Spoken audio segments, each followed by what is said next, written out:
गोंडवाना गणतंत्र पार्टी छिंदवाड़ा जिला अध्यक्ष धनु धुर्वे के द्वारा प्रमुख बिंदुओं पर की गई मांग। पिंडरई डबीर फर्जी ऋण मामले पर आदिवासियों की जमीन उच्च स्तरीय जांच करे। नरेंद्र पटेल जो कि जिला बदर सोनाखार धर्माचार मामले में चालान डायरी पेश कर वैधानिक कार्रवाई की जावे। पैजा मोबाइल अर्जर्स की सेवा बहाल की जावे। देश के गृह मंत्री के द्वारा वनवासी शब्द कहने पर उसका खंडन करे और आदिवासी माफी मांगे। नीट परीक्षा पेपर लीक मामले में सम्मिलित आरयू आरोपियों पर देशद्रोह करे। पुलिस अधीक्षक की चंद दूरी में अफीम गांजा शराब बिक्री पर रोक लगाई जाए। गणतंत्र पार्टी जिंदाबाद जिंदाबाद। निकलो घर मकानों से, जंग लड़ो बेईमानों से।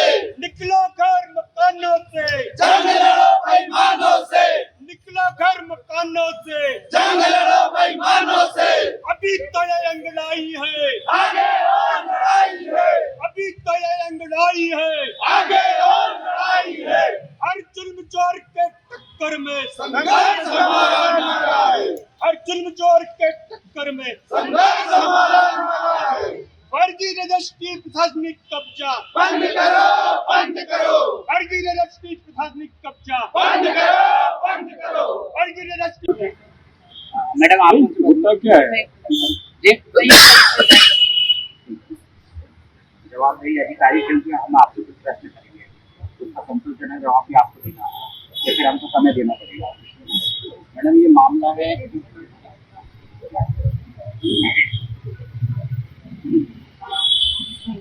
मैडम ये मामला पिंडरई रवि का है और वहाँ पे भूमि विकास बैंक के द्वारा वहाँ के कम से कम 10 किसान होंगे जिनके नाम पे ऋण के नाम पे वह जमीन को कुर्की कर ली गई और कुर्की करके वह जमीन को 2007 में एक विश्वकर्मा जी के द्वारा एक मुस्लिम परिवार को बेच दी गई।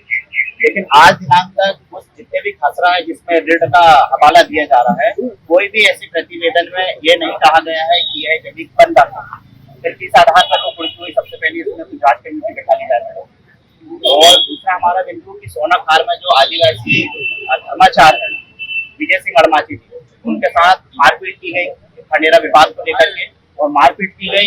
जो कि दूसरा हमारा बिंदु है मैडम की सोनाखार में विजय सिंह अड़माची दादा है जो आदिवासी का धर्माचार पूजा पद्धति के करते उनके साथ मारपीट गई। जो कि छिंदवाड़ा जिला के गुंडा है नरेंद्र पटेल के द्वारा मारपीट गई। उनके खिलाफ गुंडीपुरा थाने में FIR की गई। लेकिन आज दिनांक तक उस FIR को न्यायालय के समक्ष पेश नहीं किया गया, चालान डायरी पेश नहीं की, जबकि ऑलरेडी वो जिला बदल रहे।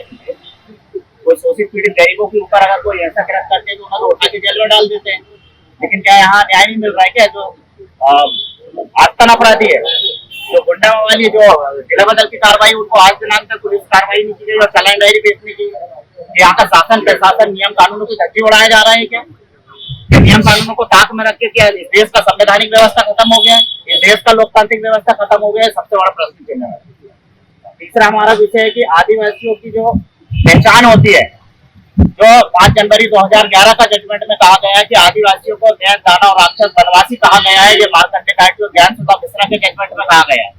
लेकिन उन्हें पुनः क्या बोला जा रहा है? वनवासी बोला जा रहा है। और देश के गृह मंत्री के द्वारा जो कि अमित शाह के द्वारा वनवासी बोला जा रहा है। मतलब इस देश में संवैधानिक व्यवस्था खत्म हो गई है। ऐसा भी कोई भी अनुच्छेद और आर्टिकल में संवैधानिक आधार पर अगर कहीं आदिवासी को वनवासी कहा जा रहा है तो हम मान जाएंगे। ये तो सीधा सीधा आदिवासियों पर प्रहार किया जा रहा है, उनके आस्थाओं को ठेस पहुंचाया जा रहा है। तो गृह मंत्री उसमें माफी मांगे आदिवासियों की कि हमने वनवासी कहा गया है।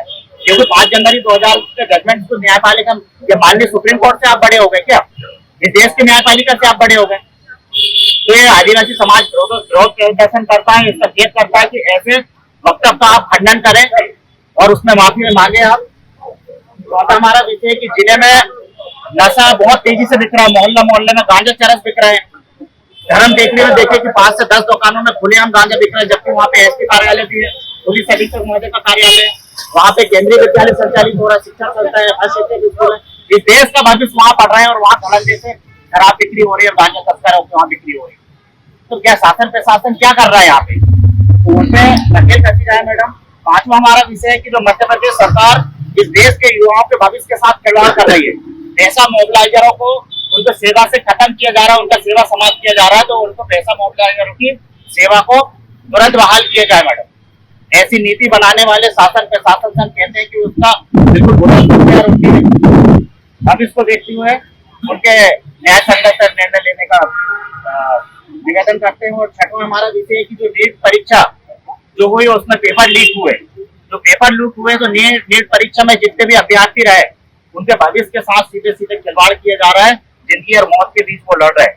तो ऐसे पेपर लीक करने वाले जितने भी अपराधी उनके ऊपर वैधानिक कार्रवाई करें, उनके ऊपर तो देशद्रोह की कार्रवाई होना चाहिए। अगर इन तमाम बिंदुओं पर अगर कार्रवाई नहीं होती है तो 15 दिवस का अल्टीमेट गोंडवाना गणतंत्र पार्टी 15 दिवस का अल्टीमेट देते हैं। इसके बाद हम स्वतंत्र है धरना आंदोलन, उग्र आंदोलन या मौन धारण करके वो हड़ताल में अक्सर में हम लोग बैठने के लिए स्वतंत्र है।